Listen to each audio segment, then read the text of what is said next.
¿Qué tal? Muy buenas tardes a todos. El día de hoy vamos a platicar sobre el procedimiento ordinario ante los tribunales del Poder Judicial.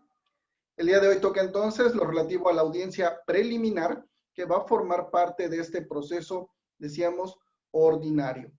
Lo primero que tenemos que precisar respecto a la audiencia preliminar es cuál va a ser el objeto de esta audiencia. ¿Sí?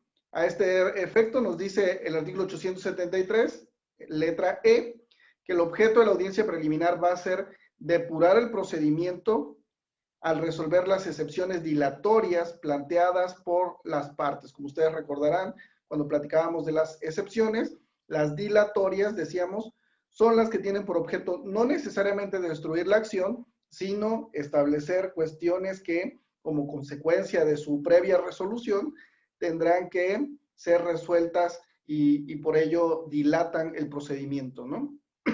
Esto, decíamos, sucede en el caso de las excepciones procesales, en las cuales muchas de ellas se tramitan en la vía incidental. La segunda cuestión que tiene por objeto la audiencia preliminar es establecer los hechos no controvertidos. Es decir, aquí vamos a hacer una especie de síntesis de qué fue lo que se señaló en el escrito inicial de demanda, de qué fue lo señalado en la contestación, para de esa manera ver si no existe controversia sobre algún punto. Y si no existiera controversia sobre algún punto, pues eso quedará fuera de la necesidad probatoria. Como tercer punto relativo a esta audiencia preliminar, pues vamos a verificar lo relativo a la admisión o desechamiento de las pruebas. Aquí el juzgador, el juez, se va a pronunciar sobre cuáles son las pruebas que va a admitir o cuáles son las pruebas que va a desechar. Recordarán ustedes que tanto el ofrecimiento como la objeción de las pruebas fue realizada ya de una manera previa en la fase escrita. Y tendrá además como objeto citar para la audiencia de juicio y resolver el recurso de reconsideración contra los actos u omisiones del secretario instructor. Esta audiencia se lleva a cabo, se desarrolla, nos dice el artículo 873F, a través de la comparecencia de las partes. Como podrán ustedes recordar, la comparecencia consiste en el acto de presentarse físicamente y señalar y acreditar el carácter con el que se va uno a presentar, es decir, si somos apoderados legales de la parte actora, apoderados legales de la parte de la demandada, de alguna organización sindical, etcétera, ¿no? Y para ello, pues tendremos que estar expresos a las disposiciones relativas a la personalidad, ¿no? Entonces, las partes van a comparecer personalmente o por conducto de su apoderado ante el tribunal, y en caso de hacerlo por cuenta propia, deberán estar asistidas por un licenciado en Derecho o abogado titulado con cédula profesional o pasante de Derecho, a fin de garantizar la debida defensa. Si las partes no comparecen por sí mismas o por conducto de sus apoderados, se tendrán por consentidas las actuaciones judiciales que en cada etapa sucedan y quedarán precluidos los derechos procesales que debieron ejercitarse en cada una de las etapas de la audiencia. Esta audiencia preliminar se desahogará con la comparecencia de las partes que se encuentren presentes al inicio. Esto significa que si alguna de las partes no comparece, pues como sabemos, y tal como sucede en el procedimiento ordinario también ante las juntas, pues en todo caso se hacen efectivos los apercibimientos que están dictados desde el acuerdo que tiene por desahogada, la fase escrita, es decir, donde tuvo por admitida la demanda, por contestada la demanda, por ofrecidas y objetadas las pruebas, y señala fecha para esta audiencia preliminar. Ahí es donde se establece ese acuerdo, esos apercibimientos, y en ellos pues se establece ese señalamiento de que se va a desarrollar la audiencia con las partes que se encuentren, ¿sí? Dice, las que no hayan comparecido en su apertura podrán hacerlo en el momento en que se presenten, siempre y cuando no se haya emitido el acuerdo de cierre de la audiencia. Si las partes no comparecen, se efectuará la audiencia con los elementos que se dispongan en autos. Si no se encuentra alguna de las partes, la audiencia preliminar de todas maneras se desahoga, siempre y cuando, desde luego, estuvieran notificadas estas partes, ¿no? Si hubiese alguna falta de notificación por alguna razón, pues desde luego que tendría que diferirse la audiencia.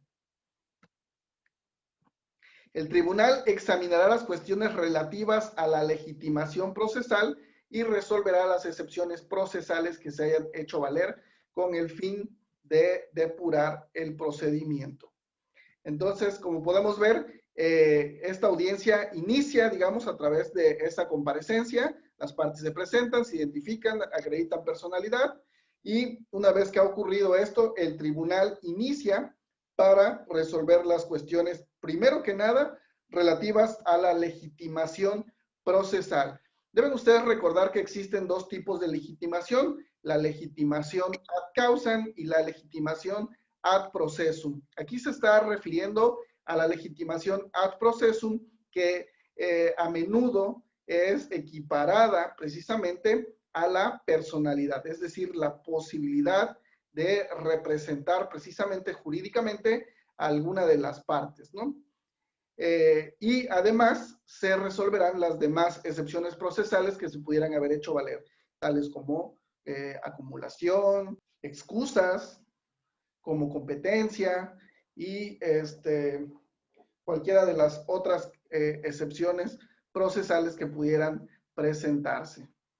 El tribunal definirá los hechos que no sean motivo de controversia con el fin de que las pruebas que se admitan se dirijan a los hechos sujetos a debate.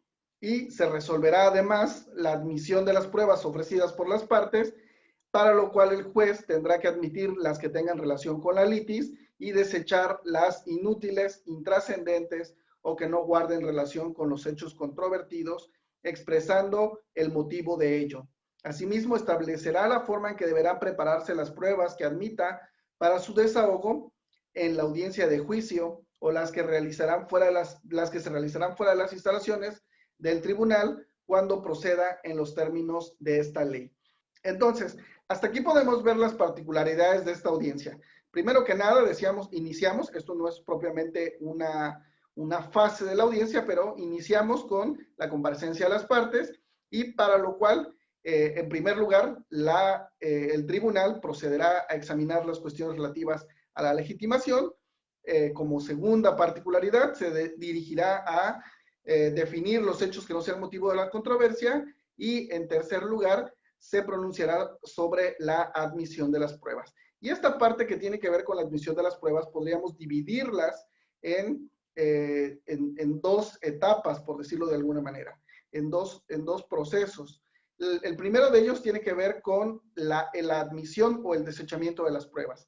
Y el segundo, que es donde va a decir cómo se van a preparar o las medidas que hay que tomar para el desahogo de las pruebas. Por ejemplo, si ofrecimos un informe, ahí en ese momento el juez va a ordenar que se gire un oficio a través del cual se le